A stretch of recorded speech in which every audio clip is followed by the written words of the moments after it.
thanking the council for inviting us, and Kathleen for coordinating these talks, and Chip yourself for coordinating these talks in this virtual space. And I'd like to thank Daniel for his willingness to take a deep dive on the Indian River Lagoon. By way of introduction, my name is James Erskine. I'm the Everglades coordinator for the Florida Fish and Wildlife Conservation Commission. In the world of Everglades restoration, I'm also honored to serve as the South Florida Ecosystem Restoration Working Group Chairman. The Restoration Working Group is an intergovernmental group of agency scientists and decision makers working to facilitate the coordination, conservation, restoration, and scientific research efforts in the broader ecosystem restoration program.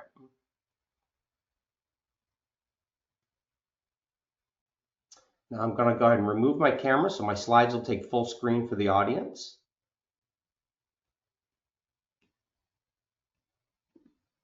And go to my next slide. We should have my next slide up, and it's just an outline for today's talk. I'd like to start by talking a little bit about the South Florida Ecosystem Restoration Program, a little bit about the South Florida ecosystem, the role of the Comprehensive Everglades Restoration Plan, some program level project status at a high level, some examples and successes, and a little bit on how we're moving water south to Florida Bay, because I think that might be a focus point for this audience.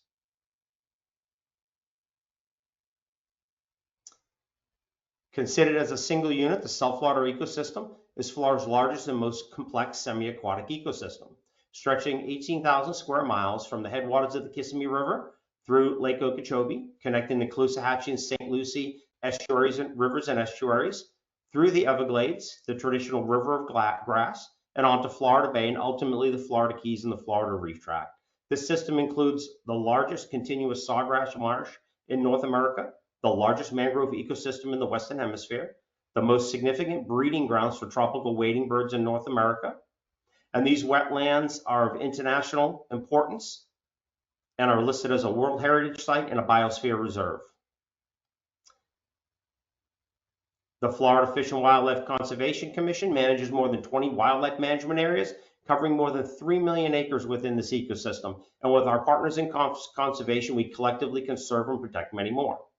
With these and adjacent properties are some of the world's best recreational fishing, from the Kissimmee chain of lakes, Lake Okeechobee and Everglades canals, where anglers come from all over the world to enjoy freshwater fishing, and the bays and estuaries where anglers seek a variety of highly sought after fish like spotted sea trout, redfish, snook, tarpon, and bonefish.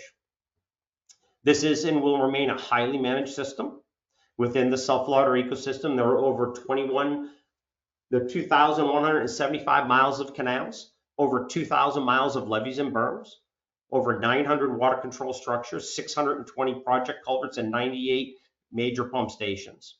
Thankfully, it's equally as data rich as the geographic area contains, with at least 3,500 hydrological monitoring stations at more than 687 flow sites, including 201 rain gauges and 22 weather stations. All these data serve to support the world's largest science-backed restoration program.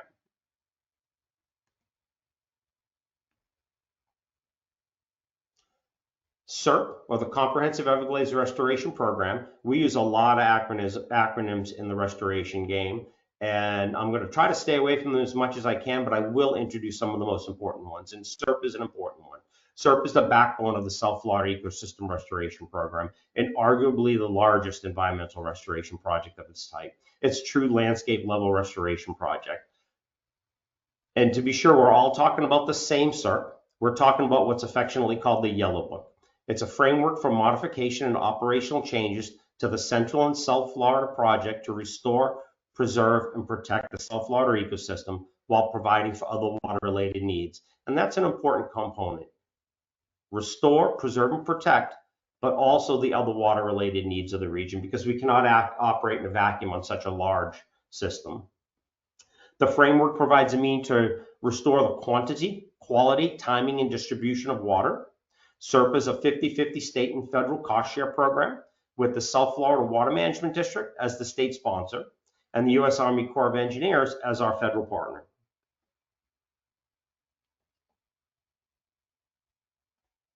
The central tenet of restoring the South Florida ecosystem is getting the water right.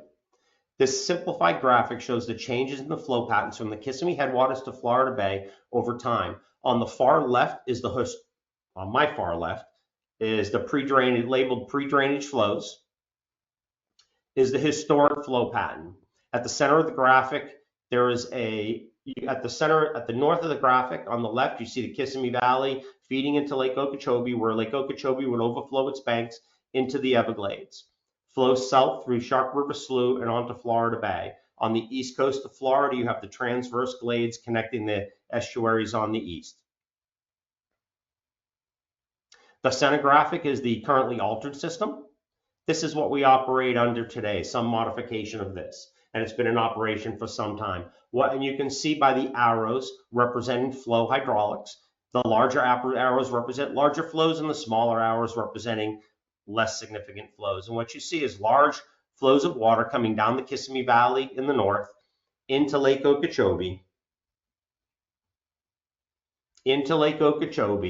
and out our west coast estuaries and east coast estuaries, and down through a series of canals and levees, that 2,000 miles of canals and levees we mentioned, and being shuttled out to the ocean.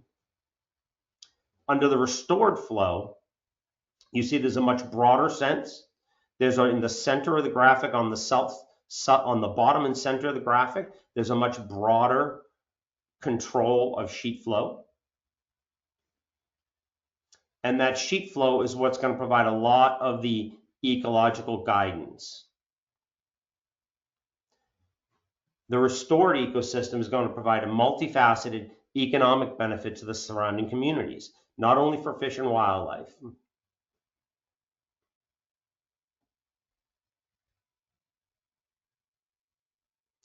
going to touch a little bit on restoration progress.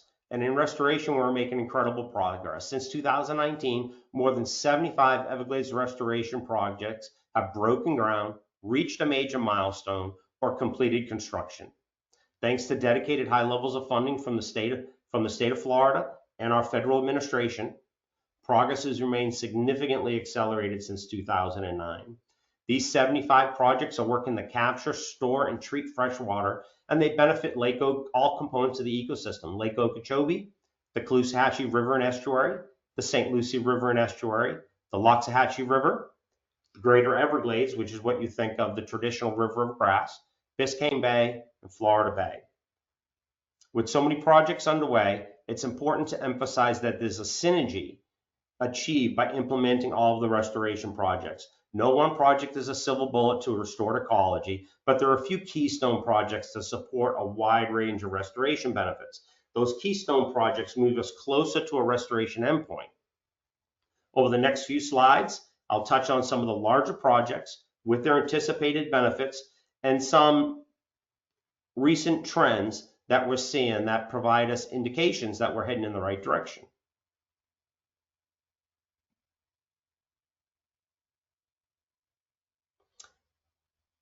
And we have new projects that are being planned right now: operational plans, construction projects, and implementation projects. A little bit on the planning side of the SERP world, we use the integrated delivery schedule. And again, a common acronym that's used in the world of restoration is IDS. There is a QR code on here, so when this presentation's out there, you can scan it right now, and it'll take you to the 2024 IDS. The integrated delivery schedule is produced by the Army Corps of Engineers with input from the South Florida Water Management District, state agencies, tribes, scientists, managers, and the public. It is a data-dense document that outlines the schedule for implementing restoration. It's more than a document, it's a planning tool for agencies, decision makers, and the public. The IDS is a living document. That is, it's updated annually through a public process. Not only does the IDS include the project components, the general location, the planning, construction, and startup schedules, it also provides projections of funding necessary to maintain the pace of construction and the momentum within the program itself. And as I stated, the QR screen will take you there for the 2024 update. The 2025 update will be starting shortly. I'm going to zoom in because we're going to have an update on the second part of this seminar is going to take a deep dive on the Indian River Lagoon. I'd like to just take a moment and highlight the Indian River Lagoon South projects as they're laid out on the IDS, and it'll give you an opportunity to familiarize yourself with what this document looks like. So if you're interested in another component of the system, you can go to that IDS webpage, take a look at it, and you can hone in and find the scheduling time frame. On this schedule at the top, you see 2025 is in red, so we can locate ourselves. And then on the left side, we have the Indian River Lagoon South projects. These are SERP Generation 1 projects. They were authorized in WRDA of 2007, and they're all the reservoirs and wetland treatment systems designed to intercept canal water and prevent it from harmfully discharging into the Indian River Lagoon. Right at the top is the C44 reservoir. The C44 reservoir, you guys see, if you move to the right on that diagram,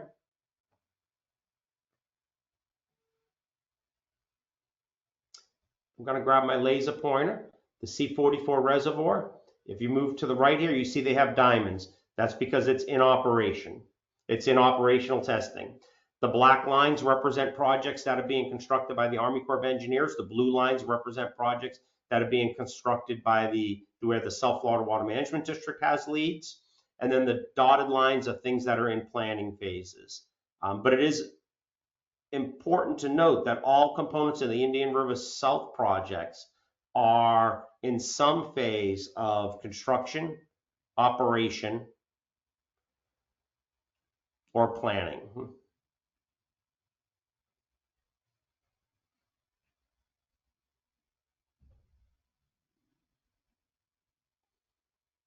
Now to hone in a little bit on our western estuary, the Caloosahatchee River and estuary, we have the C43 West project. It's an 18 square mile project that provides 170,000 acre feet of storage that supports water quality in the Caloosahatchee estuary. This project will reduce harmful discharges of water that flow from Lake Okeechobee to the Caloosahatchee estuary during the wet season. It will capture, store, and treat them. Then it'll provide beneficial fresh water to the estuary during the dry season.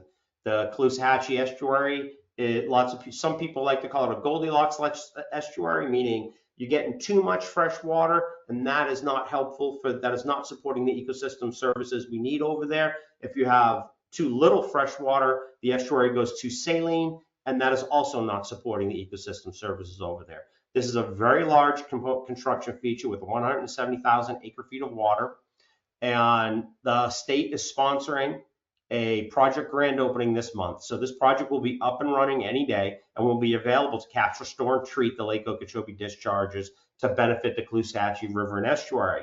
It also provides a water management benefit to Lake Okeechobee. Lake Okeechobee is a large lake, and the water will often go high. It stages up after storm events, and this is an opportunity to get some of that water out of the lake, which provides ecological services and benefits in Lake Okeechobee. I'm going to show a few graphs like this throughout my program.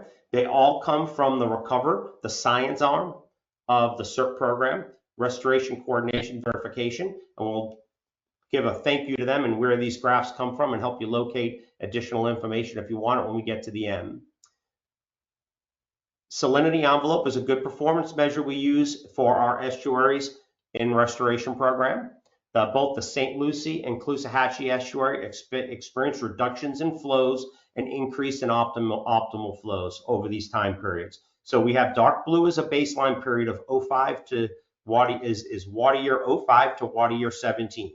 The reporting period is 18 to 23, so a little more advanced. So very early in the restoration program, a little more advanced in the restoration program is in the light blue. And I'm going to help you locate where these performances are. The green rings show us where there is some performance indication. On the left chart, the Caloosahatchee estuary is spending more time in the optimal flow zone. And this is an area where we use the performance measure for both modeling and assessment designed by the scientist to look at that and identify that optimal flow and salinity balance. For the St. Lucie estuary, the observed inflows are slightly more in the optimal zone as well, and less so in the low zone, which is good. Both of those are indicators that we're trending in the right direction, meaning St. Lucie does not, the county of St. Lucie and the community of St. Lucie does not want flows from Lake Okeechobee. And this is showing us that is being reduced, and that's good. But it's not all the good news here. If we look at the last bar on this chart, the last two bars are stress and damaging. And we know those are the ones we really need to get out of. we really need to get at the stressful flows and the damaging flows. In the Caloosahatchee, they both upticked a little bit in the reporting period in the latter half of this restoration period, 18 to 24, and in the St. Lucie, they're about equal. That's a challenge that still needs to be conquered, and the answer to that challenge is continued implementation. These projects are synergistic and they build off each other. They build off each other and they perform better when they're working in tandem. So there's a few things that are not included in this water year 2004 time period, 18 to 23 or 18 to 24 time period for the Caloosahatchee or the St. Lucie. Some big components. A new operation schedule for Lake Okeechobee, the Lake Okeechobee Systems Operation Manual, was not part of this analysis, and that is in effect now. And the Lake Okeechobee Systems Operational Manual provides the Army Corps a better way to manage Lake Okeechobee to improve conditions on our estuaries. The larger C43 and C44 reservoirs we talked about are not components of this. The entire build out of the Indian River Lagoon South system is not a component of the St. Lucie estuary inflows here. So as these components come online in the very near future, we anticipate an increase in the optimal category for both estuaries, and very importantly, we anticipate a very significant decrease in the stressful and the damaging categories for the estuaries. And that's an indicator that we're trending in the right direction. For our Greater Everglades, there's a number of components that happen in the Greater Everglades. There's the Western Everglades Restoration Project, or WERP. There's the Picayune Strand. So the Western Everglades Restoration Project is Big Cypress and the surrounding communities to the north and the south of that. It's to restore the quality, quantity, timing, and distribution of water and bring sheet flow back into Big Cypress. Picayune Strand Restoration Project is restoring the flow to 5,500 acres and achieving ecological benefits now. That'll come online and that'll be completed sometime in 2025. There has been many thousands of miles of canals and roadways, canals filled and roadways removed, and invasive vegetation removed in Picayune Strand to restore the Picayune Strand State Forest. The Central Everglades Planning Project, or SEP, that is a common acronym that I'll use, is SEP. It's broken into 3 parts: South, North, and New Water. We're going to go into South in a little bit of detail because that's how we move water out of the River of Grass and onto Florida Bay. SEP North is how we're going to move more water from the northern reaches that's being harmfully discharged to our estuaries back into the system to be captured and treated. And then SEP New Water is that process all together. The EA Reservoir and Stormwater Treatment Area is part of the Greater Everglades system. That's a 2,400,000 acre storage reservoir with a 6,500 acre stormwater treatment area.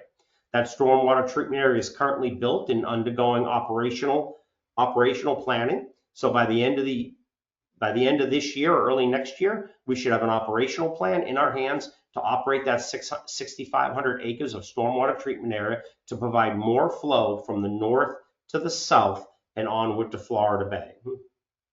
The reservoir components are underway, and if we hone into this project on the integrated delivery schedule, we'll see this is a large component project, and the reservoir components are going to take years to go ahead. So the state sponsor identified the STA as a component that could be completed quicker, and they moved out and built that so it's able to be used while the rest of the project is being built.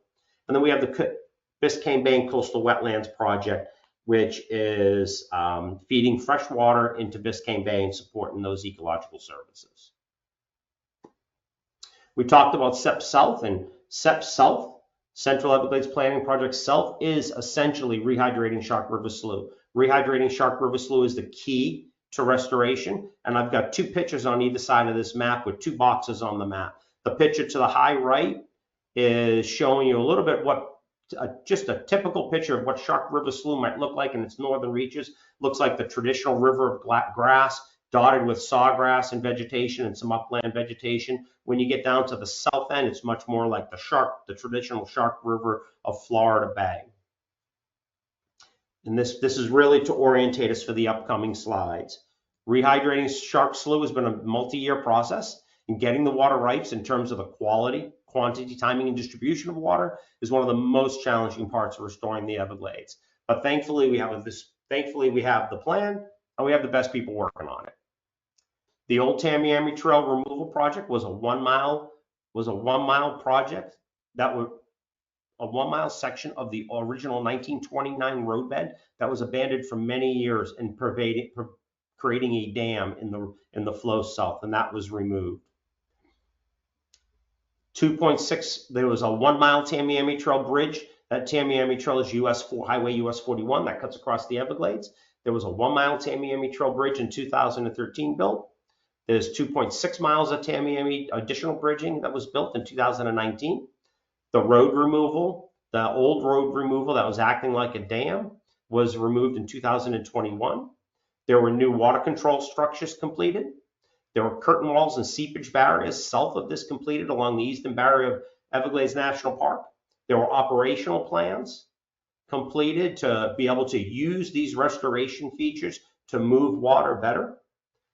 There is a multi-year plan deviation that's under works right now to further take advantage of condition-based operation controls rather than date-based controls. Some water control structures open on a day certain or time certain or date certain. We're now looking at the conditions for optimal use of those water control structures to be able to move more water out of the central Everglades area into Everglades National Park and onto Florida Bay. And then the Blue Shanty flowway is an essential component. And you got two pictures here. One is the north, one is the bridge that's installed, and the other are two of the water control structures that move water out of the central Everglades and into Everglades National Park.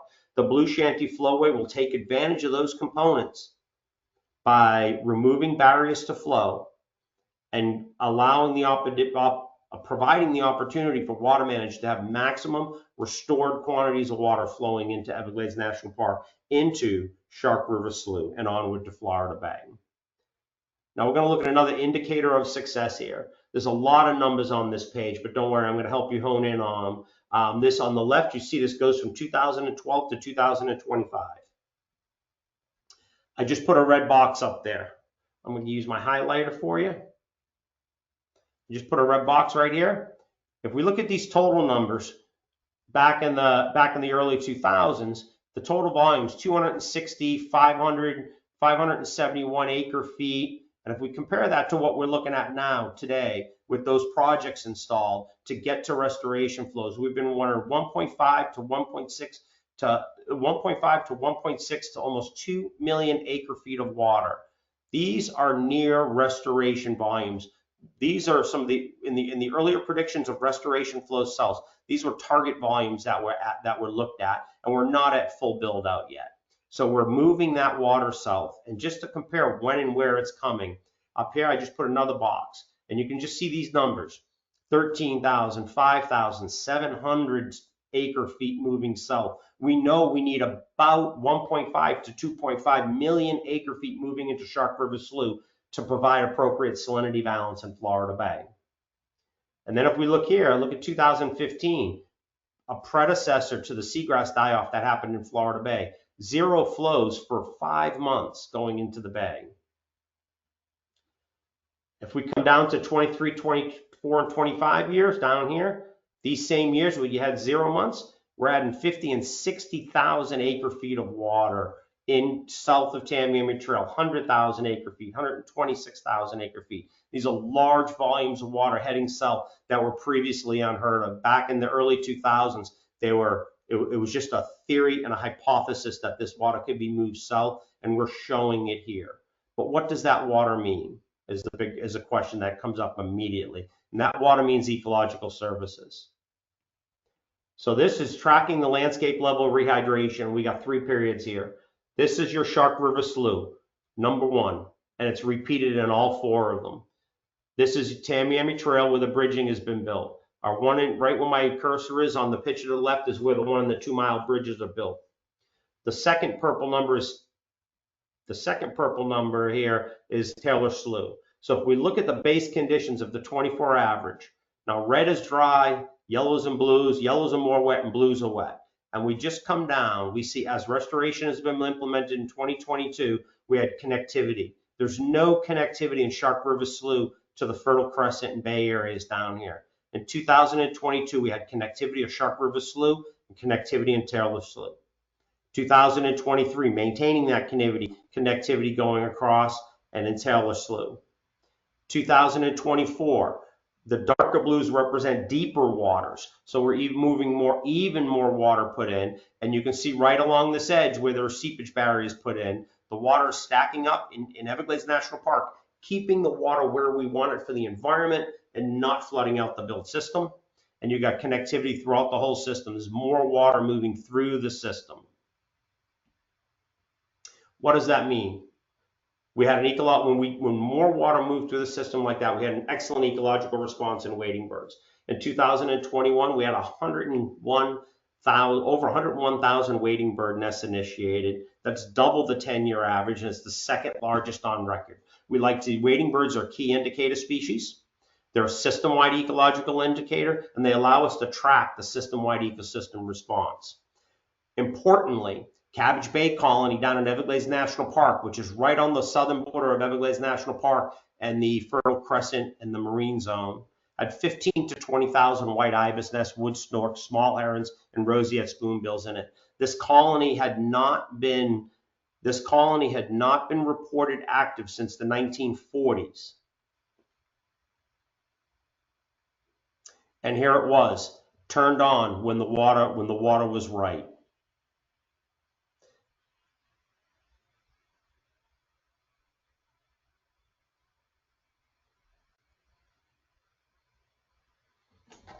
In the 2024 and 25 nesting year, I showed the graphic for 2024 and 25, connectivity through Shark River Slough. We had the staging for an excellent wading bird year. We had favorable antecedent conditions. The wading birds responded as predicted coming into the system. The red circles show the numbers of wading birds that are foraging in certain areas. Again, 7,500 establishing the areas along the Fertile Crescent in Everglades National Park.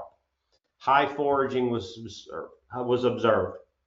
However, the drought expanded through the 2024-5 dry season, and it was one of the driest on records, with April being one of the driest Aprils on record ever. That is an unsustainable hydrological condition, and that caused a lack of nest initiation and nest abandonment for birds that nested early.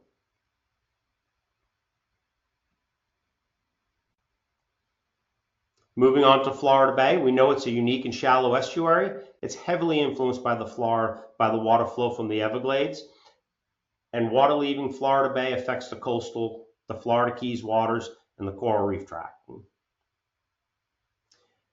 It has extensive seagrass meadows at over 500,000 acres. Is one of the largest continuous seagrass meadows in the world. We know it's nursery habitat for a number of economically important species, and it supports multiple different fisheries. So we talked about the drought affecting the nest initiation of the birds, and it did. We had great forage, but that nest initiation wasn't picked up because drought conditions ensued. Well, when we had drought conditions in 2025, we have massive seagrass die-offs in this Central Bay region up here. Very, very significant die-offs. So we had very similar conditions this year. And what we're seeing, this goes back to the recovery data. Through 2024, the gold bars at the creeks coming out of the Everglades into Florida Bay, the mean salinity has been reduced, showing us there's more fresh water going to Florida Bay than there was in the baseline period or that reporting period. The baseline and the reporting period, consider them as being the baseline period, the early SERP days. The reporting period is the last up to 2004, up to 2003, and then water year 2024, which is our most recent data when we had significant volumes going south. The salinity was lower in all of those creeks, which is a very positive input to Florida Bay. So even though we hit drought conditions in late season, we still maintain some good salinity numbers. And I'll draw you into I'll start right here on January of 25.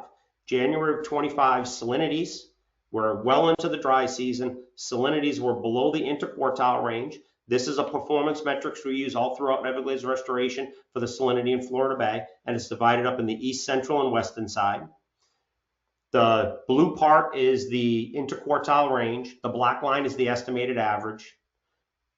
And the red lines are hypersalinity threshold. And we can see in the Eastern Bay, because of that connectivity and water flow in Taylor Slough, we maintained under that hypersalinity threshold balance. In the Central Bay, it got a little trickier.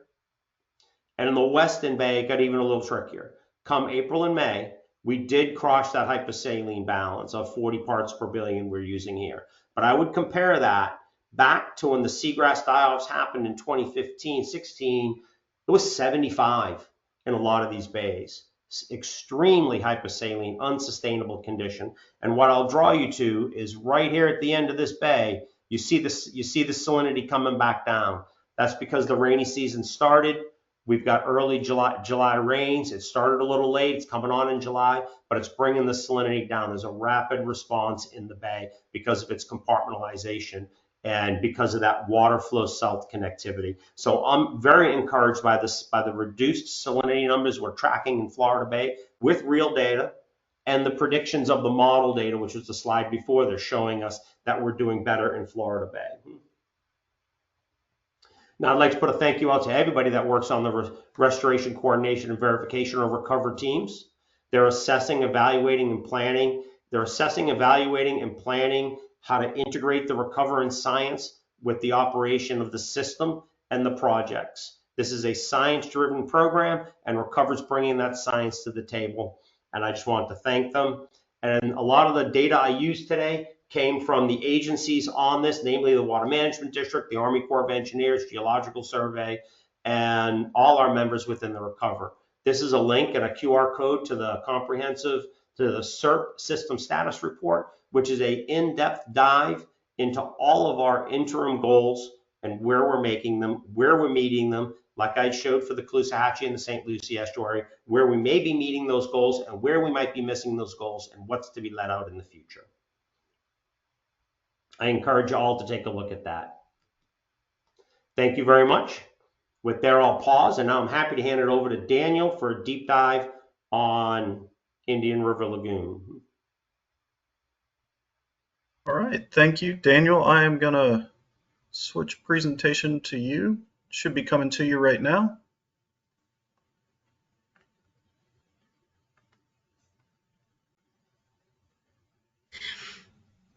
And Daniel, I see that you're muted. You're going to need to unmute yourself. Depending on what app you're using, you either need to go to the side or you need, oh, there you go. Yep. Going to go ahead and see if I can get my screen shared. Thank you, James, for that wonderful introduction. Excuse me. There'll be some tie-ins to what James mentioned about Indian River Lagoon South with what I'm going to be presenting today.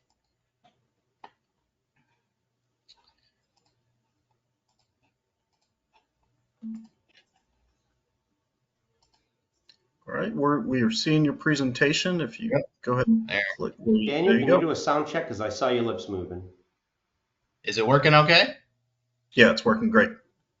All right, everybody see the main slide? Yes. All right, are you perfect. seeing everything, James? Uh-oh. All right, go ahead, Daniel. I think everybody's hearing us. I'll work on James. Okay, appreciate it. Well, I can hear good you. afternoon.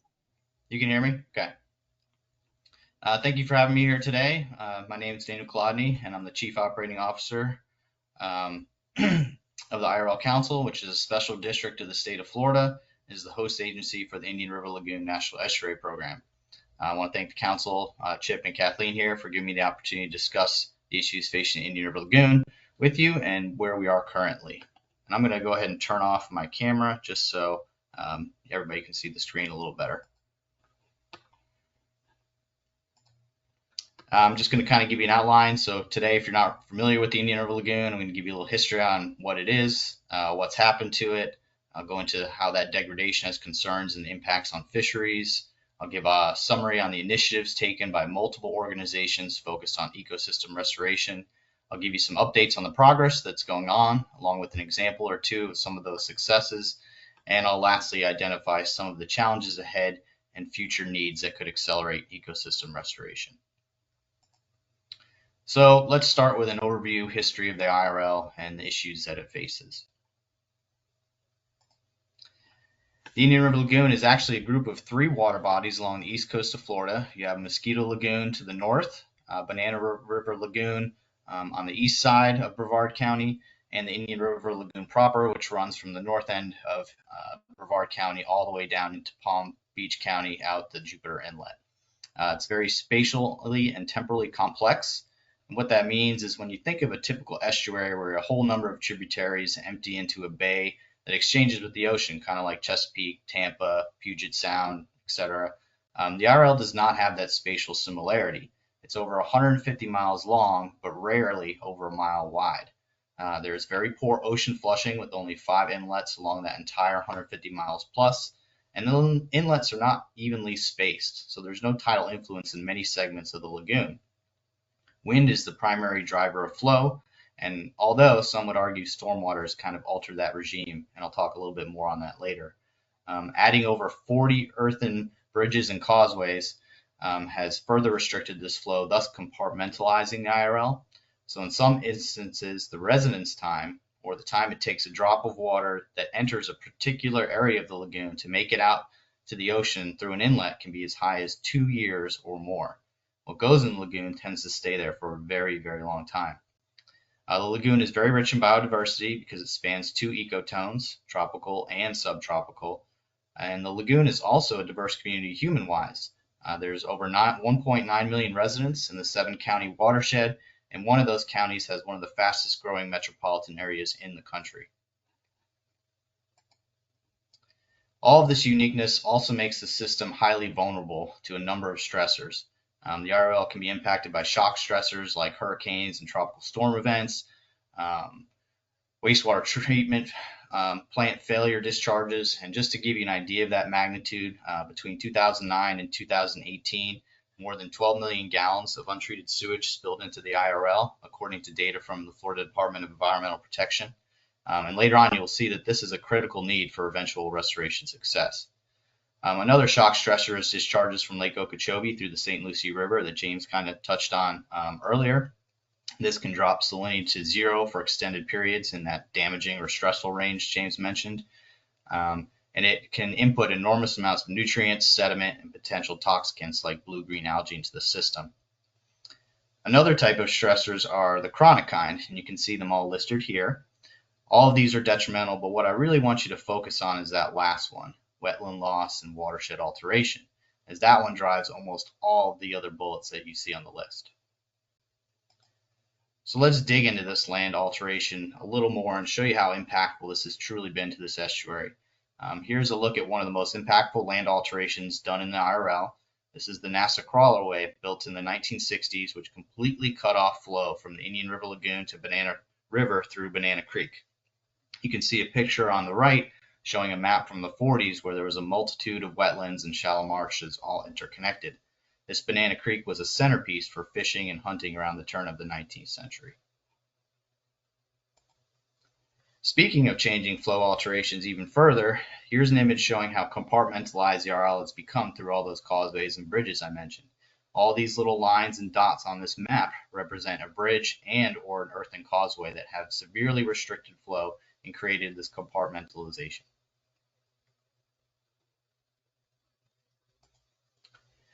Changes to the shoreline and habitat were also part of this story. In the late 1800s and early 1900s, a significant portion of the IRL shoreline consisted of coquina outcroppings, which acted as habitat for fish and inverts. Florida began to grow. A lot of that coquina ended up being mined for road construction, and now your prevailing shoreline looks like the picture on the right, which is bulkheads and seawalls. A study done by Donnelly et al. 2018 found that 95% of IRL shorelines along navigational channels had been modified by human activity, with over 50% being hard armored and 45% having been artificially steepened, often leading to severely eroded escarpments where non-natives like Brazilian peppers and Australian pines have replaced that native vegetation. This is important because those natural shorelines like sandy beaches are disappearing, which are essential habitat for horseshoe crabs. The potential of this IRL shoreline ecotone has innumerable impacts to lagoon water quality, biodiversity, and the resilience of coastal communities. Here's just one more example of the drastic alterations and loss of wetland. This is an aerial photo of Indian Harbor Beach and Satellite Beach in Brevard County. Photo on the left is an aerial from 1943, and the photo on the right was from an aerial taken just a few years ago.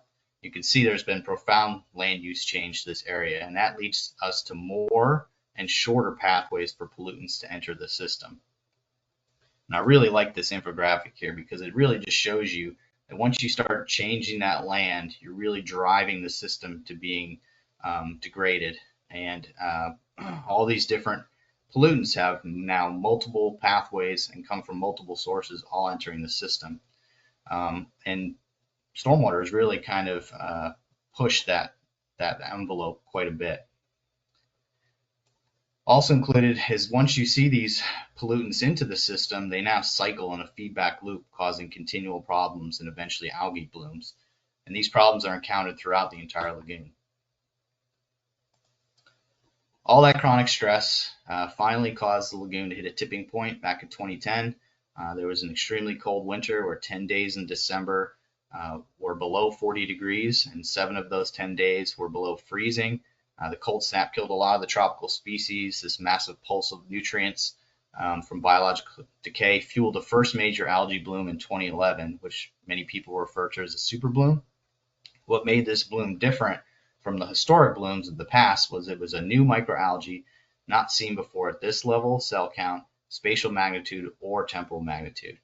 And since 2011, there's been almost annual blooms of this magnitude. And you can see some images here from these events. The events are obviously catastrophic. As you can see, they cause fish kills when they collapse due to DO levels crashing from bacterial respiration as they consume that decaying algae. They can also have human health issues like toxicity, and they also shade our keystone species, which is seagrass, and it's the main productivity of this estuary.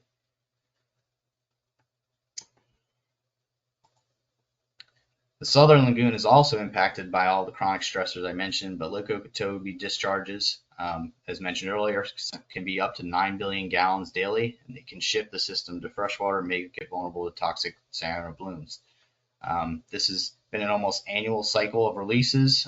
Hopefully now with the lake operating manual in place, we will see that. However, there were just this releases this past winter, and that can have an impact on all the hard work restoring oyster reefs in the St. Lucie estuary. So this slide is from the St. Johns River Water Management District. It shows modeled chlorophyll A from some of our blooms from 2011 through 2020. And what you're going to see shortly is that 2020 is kind of the last major bloom that we've had, thankfully.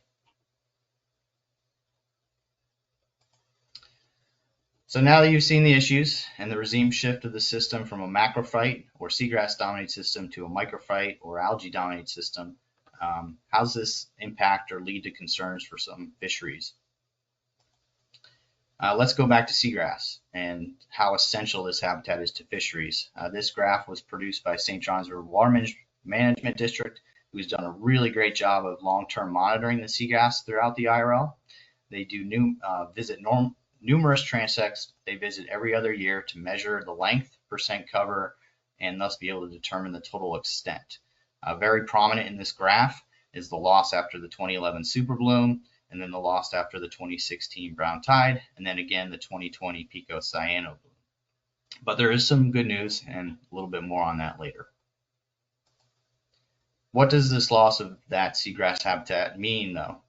So in 2016, a study was conducted by the East Coast Regional Planning Council and Treasure Coast Regional Planning Council to try and capture and evaluate the economic valuation of the IRL. Part of that study also looked at fisheries. And look at some of these figures: a 72% reduction in harvested pounds of shellfish and a 54% reduction in pounds of fish harvested from 1990 to 2015.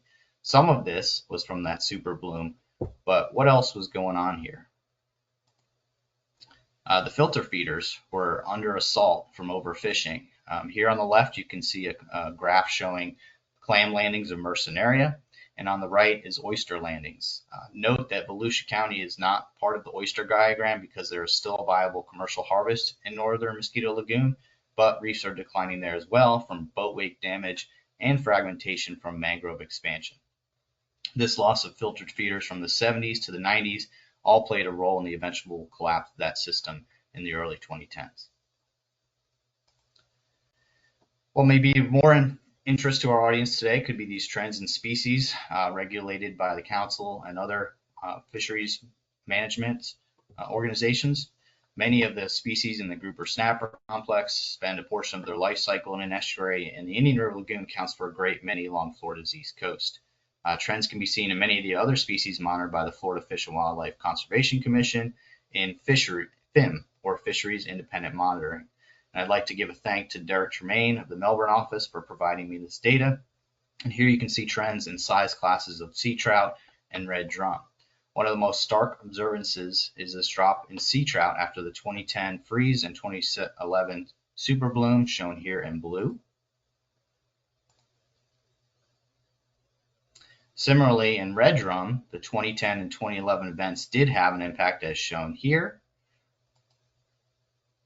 And more drastic, however, is you can see the drop in fish after the 2015-2016 fish kill as shown by this red arrow here.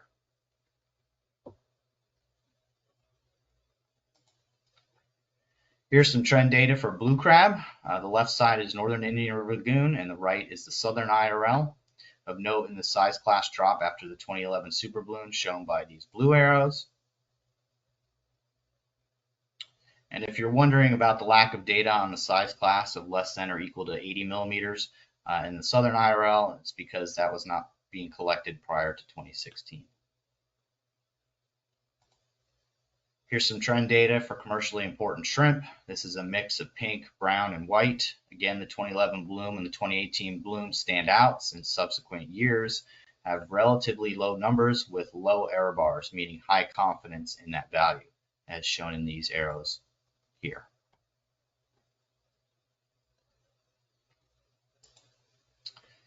So now you've seen the issues and what's happened to the IRL, let's look at a response to the crisis and give you a little history of the IRL NEP, or Indian River Lagoon National Estuary Program.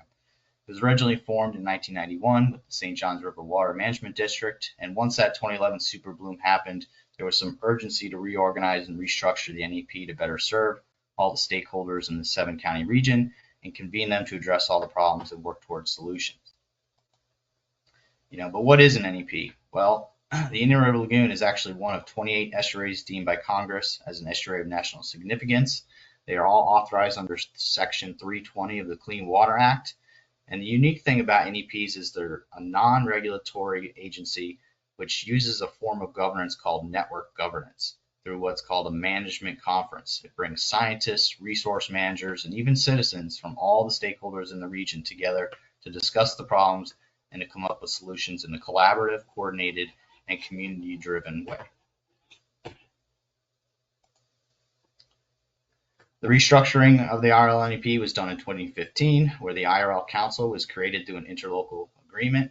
5 counties, 2 water management districts, the Florida Department of Environmental Protection, and the U.S. Environmental Protection Agency all became funding members. One of the most important roles of an NEP is to develop a comprehensive conservation and management plan, or CCMP. It's kind of like SERP that James mentioned but regarding the Everglades.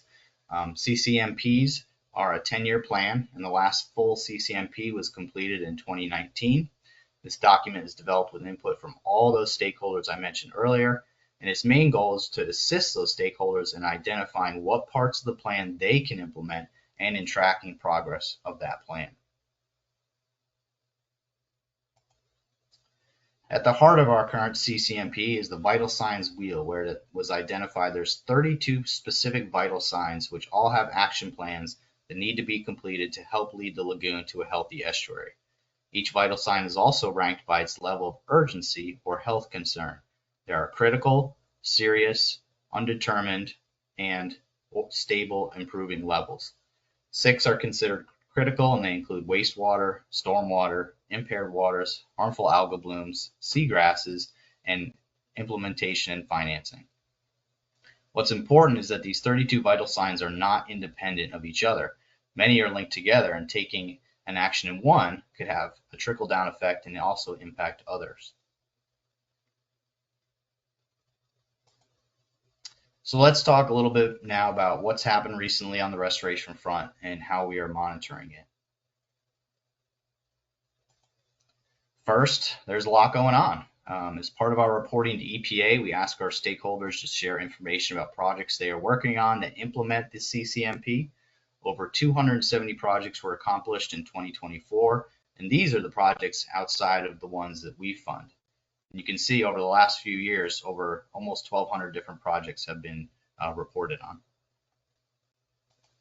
Speaking of funding, since that IRL Council was founded back in 2015, we have funded almost 25 million in CCMP projects, if you're to include the fiscal year 2025 projects, and almost 261 projects total.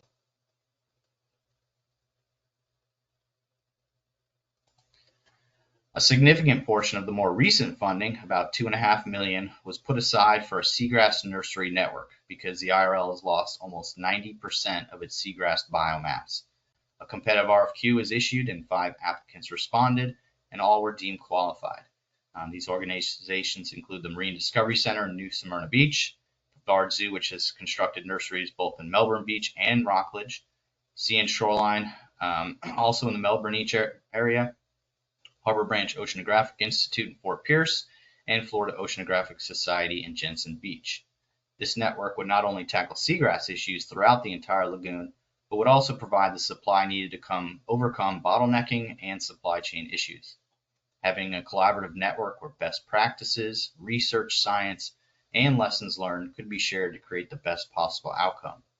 One thing to note is herbivory is a huge challenge in the Indian River Lagoon for restoration efforts, as shown in this picture that you can see on the bottom right. This was a pilot project done by Florida Oceanographic Society in northern Banana River Lagoon near NASA's. And you can see how well the seagrass grew inside that fenced area, but outside it was completely barren. Without protection, seagrass really struggles to expand.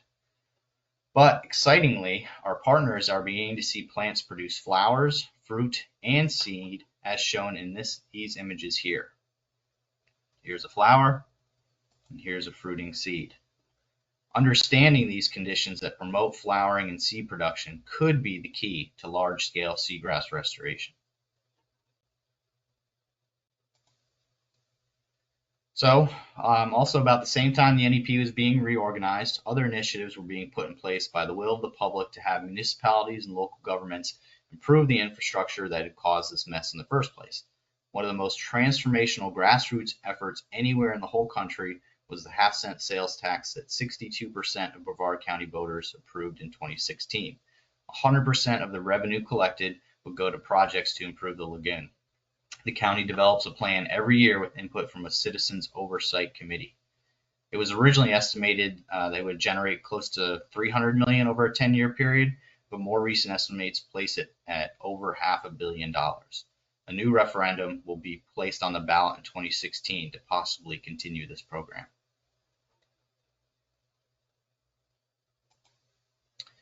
These local efforts have not gone unnoticed at the state level. In 2020, the Clean Waterways Act was ratified, declaring nutrient level thresholds and aiming to remove or abandon all septic tanks by 2030.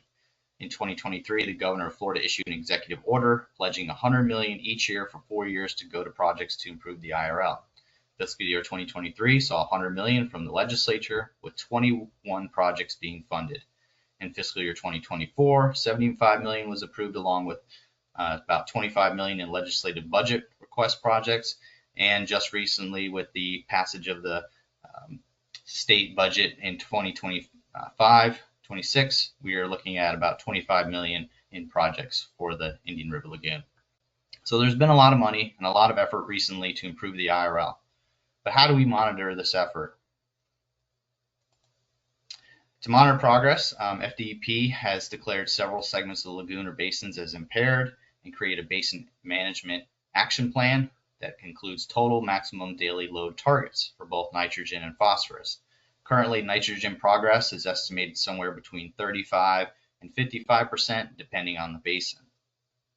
I want to note that both the 25 BMAP updates and the 2024 STAR are required to be posted to the public on July 1st of 2025. So they should be available now to anybody who's interested. And here's phosphorus progress as shown here, between 30 and 60% depending on the basin. But is, all this effort started to make any kind of difference? I would say yes. Here's a look back to that graph I showed you earlier, and you can see the transects are starting to trend upwards again. There have been no major widespread blooms outside of the normal blooms like pyridinium. That's the bioluminescent algae everybody likes to kayak at night in. And there is a current bloom of Umbra lagunensis, that brown tide that we saw in 2015-16 in Mosquito Lagoon in northern IRL. We could probably attribute this current drought to that, as Umbra likes hypersaline conditions. With some May rain, the bloom kind of tempered back. Then it began to get dry again in June, but we've just had rains again this past week, so hopefully we'll see this bloom temper back again. Overall, though, water clarity has been really good, and there has been some improvement in seagrass recovery as shown in that uptick in the black transect and the aerial extent. But that recovery is not uniform. Most of that improvement has occurred in Mosquito Lagoon, as shown in the numbers on the infographic on your right. However, the system is still very, very vulnerable, and a lot of work is still needed. But there are some signs of hope to be found after close to a decade of despair in algae blooms. Like this. Here's thousands of acres returning of seagrass over the past 3 summers to Mosquito Lagoon, Banana River, the North IRL, and even portions of the Southern IRL near Fort Pierce, which is that photo shown in the middle. It's actually quite amazing to see. Another huge project with success yet to be fully determined is with NOAA Fisheries. This was awarded to the IRL Council just this past August. It's a restoration grant of $9.4 million over 3 years, restoring multiple different targets. You can see them all listed here. This slide also doesn't include some of the other aspects of the project, like internships, restoration videos, other communication and engagement opportunities, a socioeconomic analysis, an update to that economic study done back in 2016, and professional as-built drawings for all these sites. So it's a community of practice with over 10 partners restoring multiple habitats. So what are our challenges and future needs? Well, let's start with the easy one. What do we need? You guessed it, money, funding. It's estimated that somewhere between $5 to $7 billion is needed to address all the infrastructure problems and habitat restoration projects throughout the IRL and its watershed. Our number one challenge will be aging infrastructure and shock events. As I mentioned earlier, there have been countless wastewater treatment failures and discharges through 2018, but this is still a problem. Look at the dates on some of these headlines I'm going to show you. 2019, 2023, 2024, and just last month, another major sewage break in Palm Bay. But there are efforts to start to tackle this. A recent feasibility study on the 21st century wastewater treatment plant on the mainland to serve Kennedy Space Center and Central Brevard was completed. It's extremely important because the current wastewater treatment plant at KSC is not advanced treatment and can barely serve the need now. With the Space Center set to rapidly expand over the next decade, this upgrade is desperately needed. Again, like I said, the phase 1 study is done and phase 2 funding is being sought. However, Fort Pierce Utilities Authority has already made the decision to move its Barrier Island facility on South Hutchinson Island in Fort Pierce to the mainland. This new location will be more resilient, have expanded capacity, mitigates risks, and has an innovative secondary treatment. And ground is already broken on the new facility.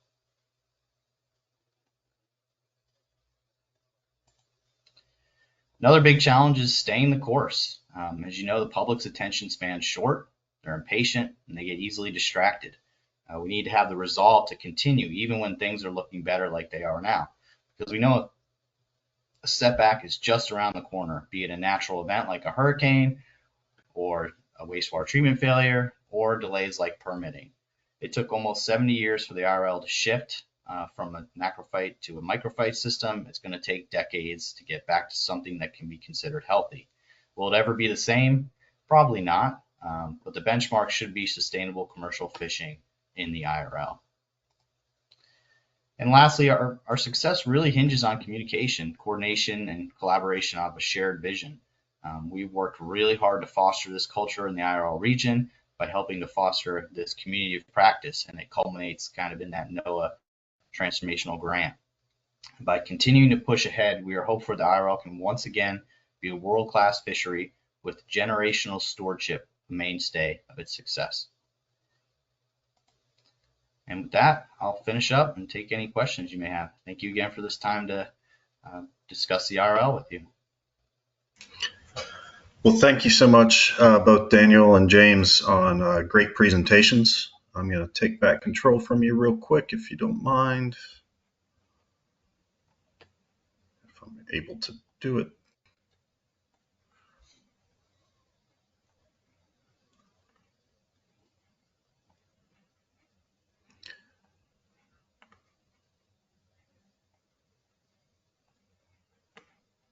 All right, are you seeing slides now?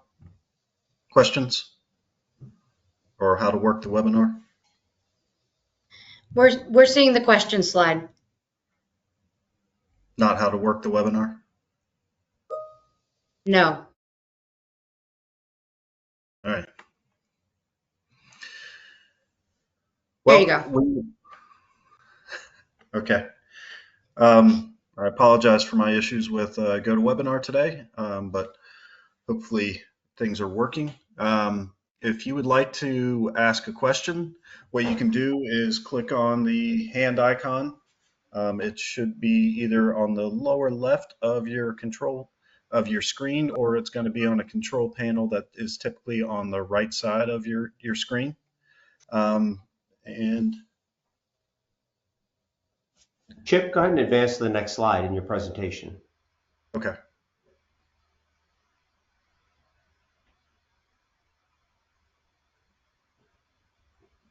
There you go. Now you're showing them. Now you're showing everybody the controls. Okay, thank you. So like I said, if you want to click on the hand icon, it generally looks like this. If it's green, that means your hand's down. If it's red, that means your hand is raised, and then we'll recognize you to speak. Once it's your turn to speak, you're going to get a notification from the webinar that you've been unmuted. You'll need to click on the red microphone. Once again, it's either going to be on the bottom of your control panel or it's going to be on the right side. Just make sure that that's been clicked and it's no longer red. That will give you an opportunity to speak. Or if you don't want to speak out loud, you can type your question into the question box. We've already got a couple in there. And so let's go into questions for James and Daniel. Anybody want to raise their hand, or I'll just go into the question box while folks are thinking about raising their hand. All right, Kathleen, I see your hand is up. I have a few questions, but I'll try and spread them out. So for James, when you mentioned Lake Okeechobee, you mentioned the flow and the salinity being two things that you were tracking. But one of the things I know is a problem is a lot of the runoff and the blooms that are caused by that. So are y'all tracking water quality in regards to, but back to what Daniel was talking about when it comes to like sewer runoff and fertilizer runoff, are y'all tracking that as well and trying to maintain a cleaner environment, or is that just all like in the stormwater management process facility? You're muted.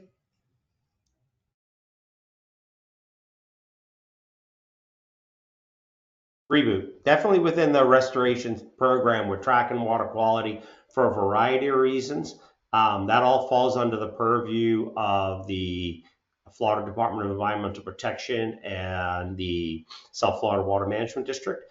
And when projects move forward, any of the particular projects move forward, they have a very rigorous water quality analysis that goes with them. So we know we're making incremental improvements along the way with the CERT projects, but the CERT projects themselves are not necessarily water quality projects. I hope that kind of doesn't really answer your question, but I hope it does a little bit, meaning the CERT projects themselves are not water quality projects. There are a whole host of projects building stormwater treatment areas where the state has undergone to treat all of the water that moves south into the Everglades before it gets into the traditional river grass. When we're talking about the northern estuaries, things like the C43 reservoir will have, on the Caloosahatchee Reservoir, will have treatment systems with it. And on the East Coast for the St. Lucie, there are treatment systems with it. Now, the problems we run into is, I think Daniel used the word shock events. Post-hurricane events are a real problem. Post-Irma, hurricane-like events carry a tremendous amount of water and a tremendous amount of nutrients and a tremendous amount of sediment with them. So controlling for those is a little different, and CERP can't knock all of those out of the system, all of those shock events of the system, but we can take some of them back. We can take a good portion of them back and prevent a good portion of them. Thank you. Thank you for that response. And there was a question in the question box. This is for James. One of your earlier slides showed that the relative flows of C51 in Palm County and the restored projection shows a decrease. Can you share the specific projects that will trigger that decrease in the planned timeline for those projects to come online? For C51 in the St. Lucie, that'll be the... It's in Palm Beach County. In Palm Beach County. Yeah, I'll have to dig into that a little bit. I'm not sure I didn't reference the C51 exactly. Brett is raising his hand. I think Yep. he's the one who typed it in. Let's see. I don't even know where the list of names So are. in Palm Beach, All right, yeah, Brett? I'm not sure I can answer the question from the materials I showed in this presentation. I would have to look into the C51 specifically. That heads into the Lake Worth Lagoon, if I'm not mistaken. And we were able, during the Lake Okeechobee Systems Operating Manual design and designing a new operation schedule for Lake Okeechobee, we were able to prevent significant volumes of water going into Lake Worth Lagoon through the I think that's the C51 canal will be referenced.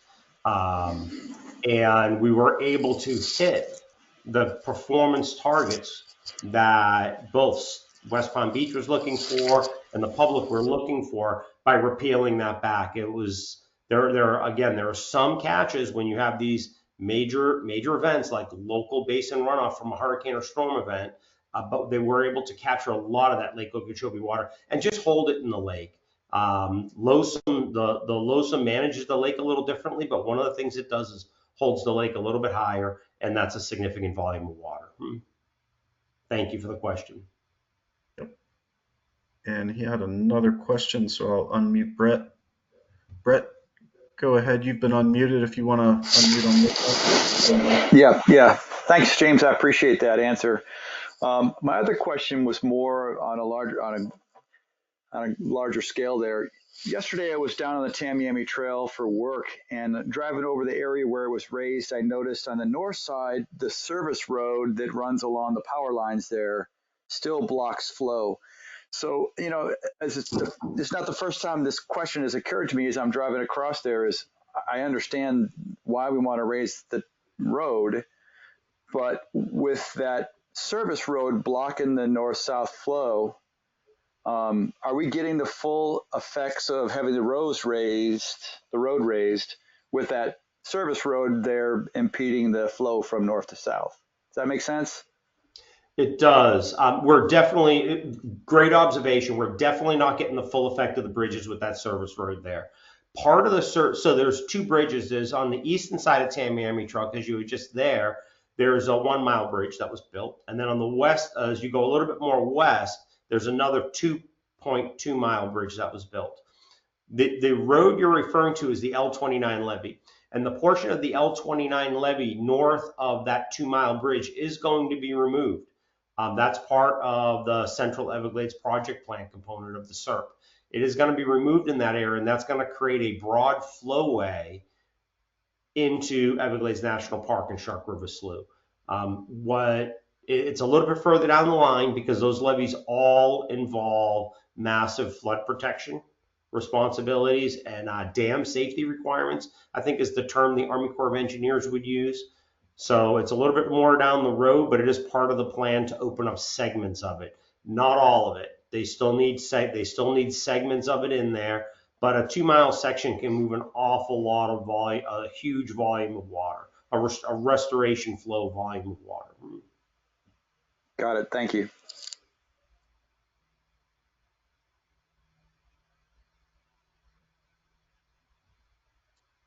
All right, David Webb has a question. David, you've been unmuted. Thank you. Thank you for both. I have two questions, one technical, one administrative. I'll start with the technical. At one point in my life, I was on the Nearshore Water Quality Advisory Panel here in Alamorada, and we were told that regarding seagrass proliferation, it's not only the salinity as much as the changes in the salinity. In other words, if there's a huge, the seagrasses can adapt, especially turtle grass, to a pretty wide swath of different salinities, but it doesn't do well when the salinity changes drastically back and forth. So my technical question is that true? And as part of the water flow restoration project, looking to have a more consistent flow of fresh water into Florida Bay? Daniel might be more inclined to answer the salinity specific question on Thalassia. Yes, the restoration program is looking to get more water to Florida Bay on a more stable basis. And you could look at that a little bit as the shoulder seasons, meaning that in the late dry season, things tend to get really dry. And if you go back just a decade ago, before those bridges were built, water flows were almost completely cut off to Florida Bay. So we are now moving water through that time period. And I used some of the data to show that, moving the water in that late October, November, December, January, February, March, and April time period. And maintaining that flow is going to be real important. So some of the large storage areas like the Caloosahatchee storage area, the A2 stormwater treatment area, and A2 reservoir, EA reservoir, are going to be able to store very large quantities of water that'll be able to help come out, bring it into the system during the drier season, and maintain that connectivity. For us in Everglades Restoration, a lot of the measures we use are wet soils or soil moisture content, because if the soils are moist, you've got connectivity, you've got aquatic connectivity, you've got places where there's going to be low-lying places where fish can take refuge and create forage for birds. You've got places for snails and crayfish to estivate. You've got plants that are remaining with a high moisture content and less likely to have really damaging wildfires. So that water that comes in later in the season from the storage projects will provide that moisture connectivity through the system. In terms of the shock effect of salinity on seagrasses specific, there are several different types of seagrasses in Florida Bay, and I know turtle grass can maintain a wide variety, but again, time matters. I'm not sure if Daniel knows the answer to that question. I welcome him to join in. Yeah, the question was right. They can't handle big shock events like that.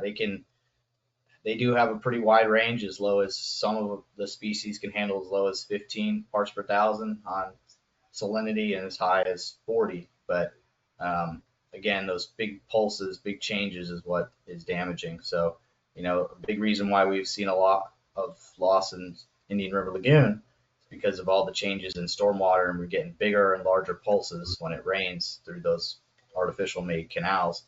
So you're dropping salinity from that range that they can handle really quickly down to below 15, and it's damaging. Yep. Thank you. And either one of you or both of you, my next question is administrative. Obviously, it's a huge collaboration to achieve any of this. And um, recently, a couple of years ago, the Dade County was looking to expand their authority to approve development way past the western shore of Biscayne Bay, which was going to allow some of the areas that were looked at for projects that you guys are working on to be used commercially. And I guess my question is, how much buy-in do you get from the government, the local governmental authorities here to support these things in the face of gigantic pressures on them to continue development, build bridges so people can go back and forth, evacuate from hurricane-prone areas and stuff? I mean, where are we administratively as far as support goes? Thank you very much. I would say, sure, I can try to field that. I think the support from a lot of the local governments and local county governments is there. They want this because they realize, we all live here, we all play here, but Florida is a very popular place. It's going to be continually growing, continually being developed, and that's just something we have to manage as best we can. I think the more you can get those governments to enact ordinances or local rules to kind of do the best they can with development, doing it right, doing it as best controlled, the best way they can, smart, using low impact development, those kind of things, I think will help it. But it's something we're always going to be dealing with. We're always going to be developing Florida, period. Yeah, development is a sensitive topic, and we often have people in Everglades restoration that look to us as restoration scientists to look at the development. You're right. There were projects that were being considered in the area of the BBCR project, the Biscayne Bay Southern Estuaries project, that's in a planning phase. So that project's probably, I don't know on the IDS off the top of my head, but it's several years out. The planning cycles for these are 3 or 4 years, and then it's got to go to Congress for approval. So it's several years out at the least. And with that being, it's hard to maintain land. Fallow land is not a good option ever in Florida, I don't think. But in terms of local community support, we have tremendous support. We have the Biscayne Bay Commission, which is chaired by local political representatives and local scientists and members from state and federal agencies on that. We have local government seats on our science coordination group, our Everglades, our Saltwater Ecosystem Restoration Working Group, which is a decision and guidance body. And we have local representatives. We've had a Miami representative as one of the longest standing members on the Saltwater Ecosystem Restoration Task Force. When you look around these major ecosystem restoration projects that happen in the country, there are several of them. But what sets Everglades restoration apart is when Congress approved it, they wrote into the approval that the formation of the Saltwater Ecosystem Restoration Task Force, which is that intergovernmental body I mentioned at the beginning. And it provides an opportunity for not only conflict resolution, it provides authorities for people and staff to do work and scientists to do research and collect and disseminate the data. And with all these things happening together under the purview of that Ecosystem Restoration Task Force, we end up with tremendous support across the board.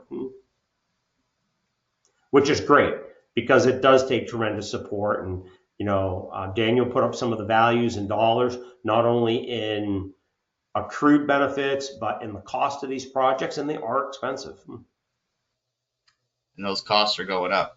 So, we looked at it just 4 or 5 years ago, and it was $5 to $7 billion. I bet that number is probably close to double. Yeah, there's the part of the policy of Everglades restoration is a report to Congress every 2 years that comes out, and it tracks those costs. And they're open to the public, and you can look at them. And what was proposed as, I think, $7 or $8 billion at the beginning is up into the 20 billions for the entire build out. Wow. And thank you for those responses. And I was amazed in Daniel's presentation on you had 1,100 projects going on outside of what your council is working on. That's phenomenal. How did you get that many projects going, or work with the community to engage them, and hopefully working on restoration projects that are going to have a much broader impact? Yeah, so I think our key is to just try to engage as many of the stakeholders as possible. And through that engagement and being non-regulatory, I think really has a level of trust beyond some of the regulatory agencies that we're able to kind of garner this support, also garner, and get people excited about doing projects. And, this could be even education projects. It doesn't necessarily mean it's a infrastructure or a habitat restoration project that makes up that 1,000. This could be, projects that some nonprofits or stakeholders are using to try to educate, people. There's so many people that come to Florida every year moving in that have no idea about the environment they see, the changes that have happened in the past. Shifting baseline is a huge thing that we have to deal with, where people think this is great, but they have no clue, or they don't know how to properly, be stewards of their environment. So some of that different projects is part of the whole aspect of this campaign.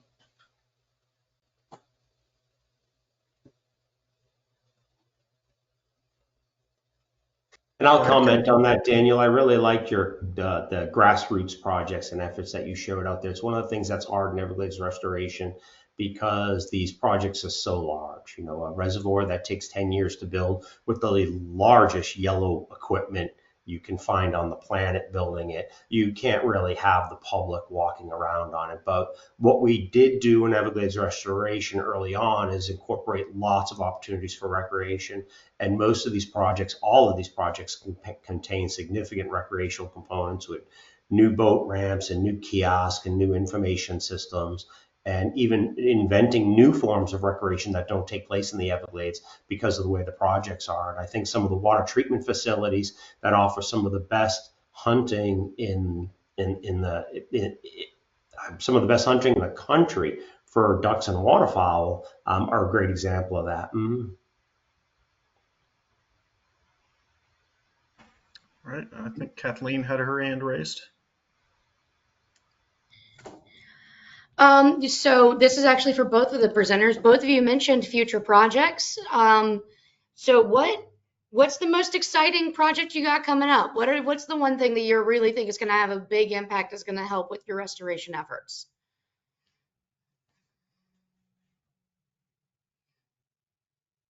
I've got two answers for that one. Can I jump in, Daniel? I got two answers for that one. For the restoration efforts and the overall restoration project, the biggest components coming up are it's called the Blue Shanty Flowway and Tamiami Trail Phase 2 steps.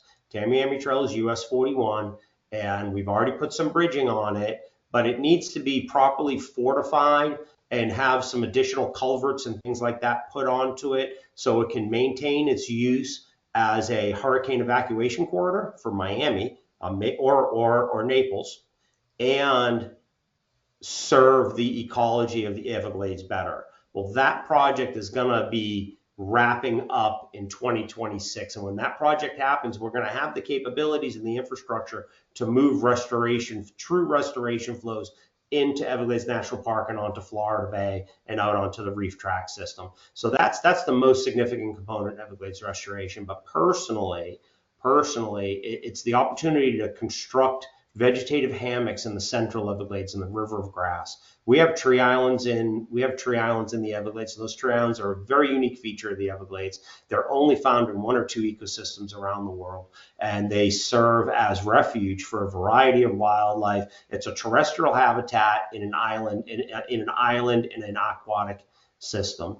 They've lost a great number of them due to management activities, wildfires in the 70s, drought before that, and we've got plans in Everglades restoration to rebuild a series of them where we're removing a canal, we're removing a necessary canal, a major flowway of the Miami River, and rebuilding those islands. We're calling them vegetative hammocks because they're not traditional tree islands used by our Native American peoples, but they will be upland habitats available for wildlife and major wildlife to move through the system that are not there today.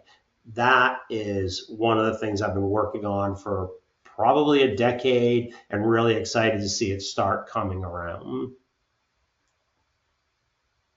All right, and Daniel, you're next, but I've got a timer going on my computer that's saying it's going to shut down in 9 seconds. Hopefully it won't, but I'm working with a new system apparently today, so if we do get cut off, I apologize, but go ahead, Daniel. All right. Yep. Well, it looks like we're still here, so that's good. Ours is a little different because there's so many different segments. Having one particular project that would have like a big impact to the whole system is kind of really difficult to pinpoint. I would say that the SERP South projects, the IRL South, C23, C24, C25, all those will have a huge impact on the Southern Lagoon region. St. John's River Water Management District is working on some large regional stormwater projects in Brevard County and Volusia County. That'll have a huge impact there. The C1, C10, there's a couple others that I can't remember the names of, but those projects will be significant. I mean, they'll reduce tens of thousands of pounds of nutrients, tens of thousands of gallons a day of fresh water. So those types of projects will have the biggest impact, I think, for water quality. With regards to excitement on projects, I think the seagrass nurseries are going to tell us a lot about seagrass ecophysiology over the next several years, and some really important research is going to come out of that. You know, you think about Chesapeake and their long-term restoration of that estuary. Once they got the water quality issues fixed with a lot of the toxicants and nutrient inputs, they were able to restore seagrass through seeds. And if we can do the same thing, you know, produce seeds commercially or to a volume that we could just spread them around. One of the innovative restoration techniques that's going on in the IRL right now is through clam mercenaria seed dispersal. So they're, you know, commercial guys are changing their business model to now produce seed clams for restoration work instead of commercial harvest. And so we've got now these little, you know, 3-4 millimeter clams in a drone being dispersed all throughout the lagoon. So being able to do that with seagrass seeds could have an enormous impact on this lagoon. So I'm really excited to see where that research in the nurseries can go over the next decade.